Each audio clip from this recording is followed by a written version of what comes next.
अस्सलाम वालेकुम नाजरीन, वेलकम करते हैं आपको अपने चैनल में। नाजरीन, आज हम बात करेंगे ईद उल अजहा पे। इंशाल्लाह आज का जो हमारा टॉपिक है ये 4 पॉइंट पे या 4 नुकात पे मुश्तमिल है। सबसे पहले हम ईद का माना करेंगे, दूसरे हम ईद के दिन की बात करेंगे कि ईद के दिन कितने हैं, तीसरे हम इस ईद जो बड़ी ईद है या ईद ईद उल अजहा है इसके आदाब और सुन्नतें क्या है, और नंबर 4 ईद का जो नमाज का तरीक़ाकार है हम इसके ऊपर इंशाल्लाह डिस्कशन करेंगे। तो सबसे पहले ईद का माना क्या है। तो ईद का जो माना है या ईद का जो लफ्ज है, ये वर्ड्स है, ये ऊद से निकला है जिसका मतलब है बार बार आना, अगेन एंड अगेन, या जिसमें अल्लाह ताला की रहमतें बार बार नाजिल होती है अपने बंदों पे। तो हम इसलिए हम इस दिन को ईद कहते हैं। अगर हम इस ईद के दिनों की बात करें तो हर जो बंदा होता है या हर इंसान जो किसी दिन को फॉलो करता है तो उसके कुछ त्यौहार होते हैं। तो इसी तरह इस्लाम में भी कुछ त्यौहार है। अगर हम उसकी एक्सप्लेनेशन कर रहे तो इस्लाम में जो खुशी के त्यौहार है वो दो है, एक का नाम ईद उल फितर है जबकि दूसरे का नाम ईद उल अजहा है। ईद उल फितर जिसको हम छोटी ईद कहते हैं, ये इस्लामी महीने की 10वीं इस्लामी महीने का जो 10वां महीना होता है यानी 9वां महीना रमजान का होता है, 10वें महीने की पहली तारीख को हम मतलब जो शवाल का महीना होता है उसके पहले दिन को हम ईद उल फितर कहते हैं, यानी फितरानी की ईद या छोटी ईद कहते हैं। जबकि ईद उल अजहा जो अभी बड़ी आने वाली ईद है, ये इस्लामी महीने के 12वां जो महीना है, आखिरी महीना ईद उल अजहा, उसके 10वें तारीख को 10 जिलहज्जा को, इस महीने को हम जिलहज कहते हैं, जिलहज्जा कहते हैं। ये इस्लाम का 12वां महीना है। तो बड़ी ईद 10 जिलहज्जा को 9 तारीख को अरफा होता है, जबकि 10 तारीख को जिलहज्जा होता है। तो ये ईद उल अजहा उसका 10 जिलहज्जा इसका पहला दिन होता है। तो दो त्यौहारें हैं हमारे खुशी के, एक ईद उल फितर, दूसरा ईद उल अजहा। अगर हम बात करें ईद खुशी के मौके पर तो हमारे दीन ने हमें कुछ आदाब भी बताए हैं, कुछ लिमिटेशन बताए हैं कि आप खुशी के मौके पर भी जो आपको मोहम्मद रसूलुल्लाह सल्लल्लाहु अलैहि वसल्लम ने, सहाबाए कराम ने आपको जो आदाब और सुन्नतें बताई है, कोशिश करनी चाहिए हम कि हम उसके ऊपर अमल करें। तो हदीस, कुरान और हदीस की रोशनी में या जो उलमाए कराम ने जो सुन्नतें और आदाब मोहम्मद रसूलुल्लाह सल्लल्लाहु अलैहि वसल्लम से जो वक्तन फ़वक्तन ना मतलब जो किताबों की शक्ल में नाजिल, किताबों की शक्ल में मौजूद है और उलमाओं ने उसको नकल किया हुआ है, मेहनत किया है, तो हमने भी इधर कुछ लिखा है, कुछ आदाब लिखे हैं कि हम इसके ऊपर अमल करें ईद के दिन के, जो ईद की मुनासिबत से है। तो वो आदाब मैंने इधर कुछ जिक्र किए हैं कि हमें इन आदाब के ऊपर अमल करना चाहिए। याद रहे कि ये जो आदाब अभी हम जिक्र करेंगे ये सुन्नत और सुन्नत है, आदाब है, यानी अगर कोई इसके ऊपर अमल करेगा तो इसको सवाब मिलेगा, अगर कोई इसके ऊपर अमल नहीं करेगा तो इसके मतलब इसको कोई गुनाह नहीं मिलेगा। तो हमें कोशिश करनी चाहिए कि हम इसके ऊपर अमल करें और खुशी के मौके पर भी जितना हमसे हो सके हम अल्लाह को राजी करें, और साथ साथ में हम जितना भी हो सके ना अल्लाह से अजर कमाए और हम अजर के मुस्तहिक हो जाए। तो ईद के जो आदाब है या इस खुशी के मौके पर हमें किन किन बातों का ख्याल रखना चाहिए, तो सबसे पहले अपनी आराइश का ख्याल रखना चाहिए, मतलब अपने बदन को साफ सुथरा रखना चाहिए। जो शरीयत के जो लिमिटेशन है आप उसको क्रॉस नहीं कर सकते। अपने आराइश को, अपने बदन को, अपने बालों को संवारना चाहिए, अपने आप को साफ सुथरा रखना चाहिए। इस दिन पे खुसूसी आमतौर पर भी साफ रखना चाहिए, लेकिन इस दिन पे कोशिश करनी चाहिए कि इंसान अपने आप को पाक साफ रखे। दूसरा, हमें गुस्ल करना चाहिए। इस खुशी के मौके पर मोहम्मद रसूलुल्लाह सल्लल्लाहु अलैहि वसल्लम से गुस्ल साबित है तो गुस्ल करना चाहिए। मिसवाक की तरफ हमें तवज्जो देनी चाहिए, मिसवाक करना चाहिए। साथ साथ में हमें अच्छे कपड़े पहनने चाहिए। अगर कोई मालदार है तो उन्हें कपड़े पहने ईद की खुशी के मौके पर। अगर कोई गरीब है और उसके पास मतलब पैसों की कमी हो रही है तो वह अपने पुराने कपड़े भी उसको साफ धोकर भी इस्तेमाल कर सकता है। साथ साथ हमें इस दिन, खुशी के दिन के मौके पर सुबह जल्दी जल्दी उठना चाहिए, और साथ हमें मस्जिद में या ईदगाह में कोशिश करनी चाहिए कि नमाज ईदगाह में पढ़नी चाहिए। और अगर ईदगाह का इंतजाम नहीं हो रहा है तो मस्जिद जल्दी जल्दी जाना चाहिए। और साथ में हम जब रास्ते पे जाए तो एक रास्ते से जाए और दूसरे रास्ते से वापस आए, यानी और मतलब एक जिस रास्ते से जाए कोशिश करें कि हम उस रास्ते से वापस नहीं बल्कि रास्ते को बदल कर चेंज करके हम आए। साथ साथ में हम कोशिश करें कि पैदल जाए मस्जिद या ईदगाह, और रास्ते में तकबीरात पढ़नी चाहिए जिसको हम तकबीरात तशरीक कहते हैं। अल्लाहु अकबर, ला इलाहा इल्लल्लाह, अल्लाहु अकबर वलिल्लाहिल हम्द।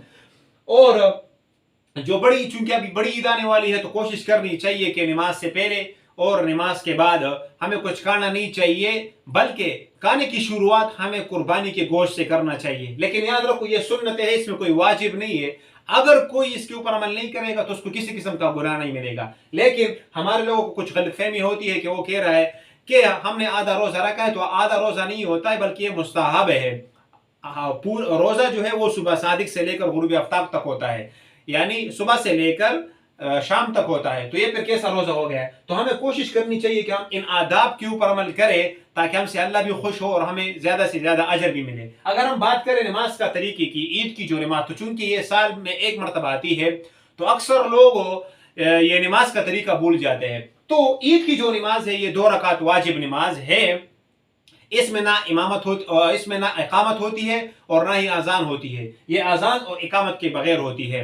اور یہ جب آپ اس کی نیت کا طریقہ یہ ہے کہ جب آپ نے نماز پڑھنی ہے تو آپ دل میں یہ کہو کہ میں 2 رکعت نماز اس امام کے پیچھے واجب عید کی پڑھ رہا ہوں. یہ بھی عام نمازوں کی طرح نماز ہوتی ہے، لیکن صرف فرق یہ ہوتا ہے کہ اس میں کچھ تکبیرات ہوتی ہے، زائد تکبیرات ہوتی ہے جس کی تعداد 6 ہے. 3 تکبیرات ہم پہلی رکعت میں پڑھتے ہیں، تکبیرات اللہ اکبر کو کہتے ہیں، جبکہ 3 تکبیرات ہم دوسری رکعت میں پڑھتے ہیں. اس کا طریقہ کار یہ ہے جب امام صاحب اللہ اکبر کہتا ہے تو آپ نے بھی امام صاحب کو فالو کرنا ہے، جس طرح امام صاحب کرتے ہیں آپ نے بھی کرنا ہے.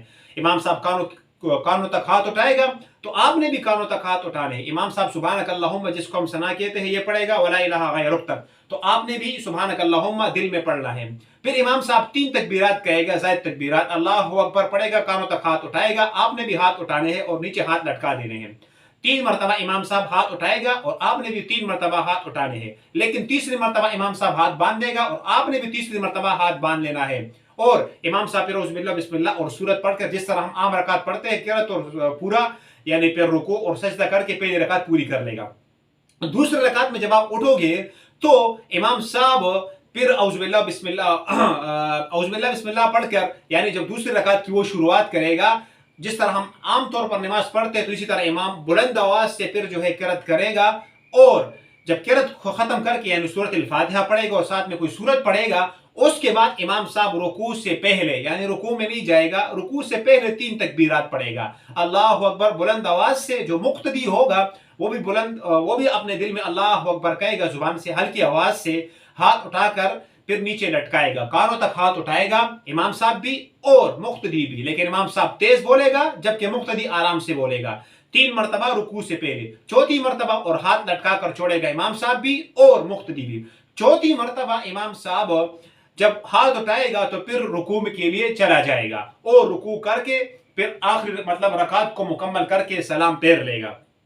تو اس میں ہم زیادہ سے زیادہ کیا ہوتا ہے عید کی نماز میں کہ تکبیرات زیادہ ہوتی ہے. لیکن جو ہم نے عید کا نماز کا طریقہ بتایا ہے یہ ہمارے جو امام صاحب ہے امام ابو حنیفہ رحمہ اللہ اس کا مسلک ہے اس کے مطابق. باقی جو اور علماء ہے اس کا نماز کا طریقہ کار کچھ اور ہے، لیکن چونکہ پاکستان اور انڈیا کے لوگ زیادہ تر حنفی لوگ ہیں وہ امام ابو حنیفہ رحمہ اللہ کو فالو کرتے ہیں، اس کے مقلد ہے اور اس کو فالو کرتے ہیں. تو ہم نے عید کی نماز کا طریقہ کا اس کے مطابق یاد کیا ہے کہ اس میں 6 تکبیرات ہوتی ہے. تو آج کے لیکچر میں ہم نے 4 باتوں کے اوپر ڈسکشن کیا ہے. عید کا معنی ہم نے کیا کہ عید کا معنی ہے بار بار آنا، عود سے نکلا ہے اس کا مطلب ہے بار بار جو آتا ہے.